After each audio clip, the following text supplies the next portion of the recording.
எப்போ உங்க ஜபங்களுக்கு போராட்டம் வருகிறதோ நீங்க புரிந்து கொள்ளுங்க, நீங்க தப்பு செஞ்சீங்க அல்ல. நமக்குள்ள ஒரு கிருத்தி வருது, என்ன தெரியுமா?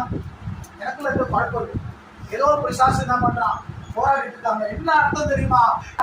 ஒரு ஒரு அசுத்த ஆவி ஒரு மனுஷனுக்கு வெளியே போய் தனக்கு இளைப்பாறுதலான இடம், இளைப்பாறுதலான இடம். அப்ப சாத்தானுக்கு இளைப்பாறுதலான எது? மனுஷனுடைய சரீரம் தாய். நாம சமாதானம் தேடிட்டு நடக்கிறான், அவனும் அது தேடிதான் நடக்கிறான். அவனுக்கு எங்கேயும் கிடையாது. சில சொல்லுவாங்க சுடுகாட்டுல பேய்க்குது, இல்ல.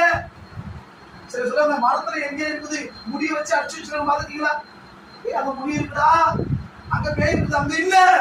எங்க இருக்குன்னா மனிதனுக்குள்ள சாத்தான் என்ன பண்றான், வாழ்வதற்கு அவங்களை சுத்தி சுத்தி சுத்தி வருவான். அதுதான் பேதுரு சொல்கிறாரு, ஒரு யாரை விழுங்கலாம் என்று வகை தேடி அவன்